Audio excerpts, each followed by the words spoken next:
All right, third grade. So today we are going to paint our fish. So right now they're just white, and you get to decide how to paint them, what colors you're going to paint them. We're going to use regular watercolors to paint them in today, and we're going to have a few different sizes of brushes. So we have our large, our medium, and our small. So the trick for painting these with the watercolors is not too terribly different than if we were painting with them on paper. You still have to get the paints wet, stir them up really well to get good color. But then you just have to be aware that the color will kind of bleed into some of these spaces, because we're used to painting a two-dimensional space when now we're painting a three-dimensional space. So really wet paint, which is what we're painting with, these watercolors, is going to kind of bleed into some spaces. So you have to be careful if you don't want to get paint on any specific space, that you are really careful where you're painting, okay? Now I think I just want to paint my whole fish yellow to start, except for maybe his eyes. So I'm just using my big brush. And another thing that you'll notice about painting these clay pieces with watercolors is that the water soaks in and dries on this clay almost immediately. It dries super fast. So you have to be kind of careful that you are putting an even coat of paint on it so it doesn't look streaky. If you want to make sure your paint is like equally mixed, because if you have a space where there's more water, less paint, and then a space where there's more paint, less water, so it's a brighter yellow over here than over here, that's going to show and it's going to kind of look streaky. So you kind of have to be careful of blending your color and making it look like a nice even coat of yellow, or whatever color you pick. I'm doing yellow. You definitely don't have to do yellow. You can do any of these colors that are in your paint tray. Make sure you're getting the underneath sides of fins, the sides of fins. The only thing that you don't have to paint is all the way the bottom. But everything else, we're going to paint the inside of his mouth. We're going to paint everything else.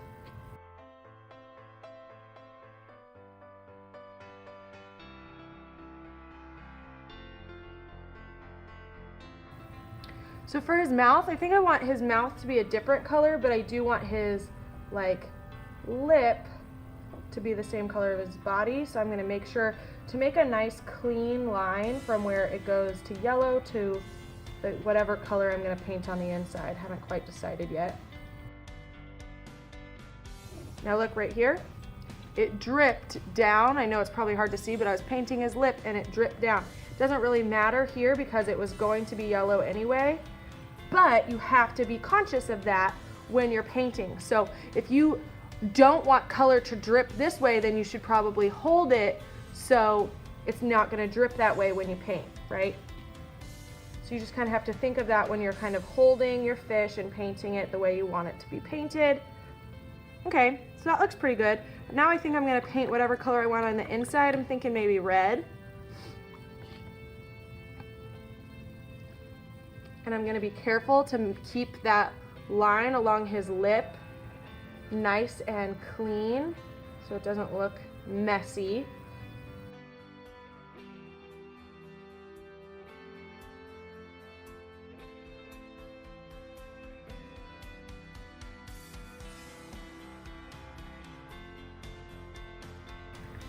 Okay, so now I've done all the base colors. I've got my whole fish yellow. I have the inside of his mouth red. Now I can go through, since I have so much detail, so much texture I've pressed into here. Now I can start adding some fun extra little details. So you can see I've pressed some polka dots in here, and his fins, I've kind of scratched some texture into there. They show up fine like this, but they show up even better if you kind of put a different color inside of those textures.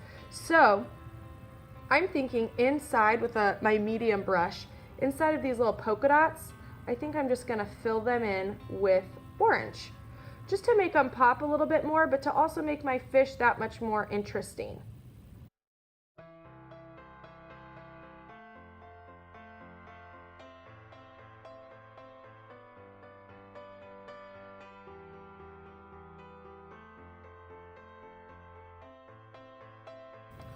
Okay, so now I've done that on those spots. Now I can do it with a different color, or I can stay with the same color, and I can kind of press a color into these little cracks here.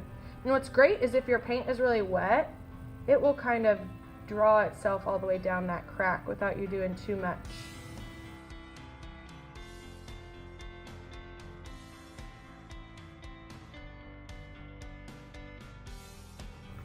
Okay, so now I've added some color into the deep parts of the texture on his fins and his body. Now I think I'm gonna leave the whites of his eyes. I think I'm gonna leave those white, but then I'm gonna add a little bit of color in the centers of his eyes. So I think I'm gonna make his blue. So I'm just gonna get some blue on my brush, and I'm just going to put that in there for his pupil, or his iris, whatever you wanna call it, for this part.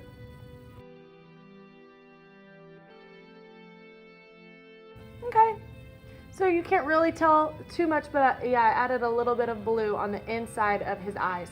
So there's my finished fish. They're kind of matte or not shiny right now. Once they're completed, I will spray a shiny top coat on them, and that just really finishes them off and really makes them look fantastic and really finished. So that will be our final thing that we'll do on these, and I can't wait to see how you paint your little fishies.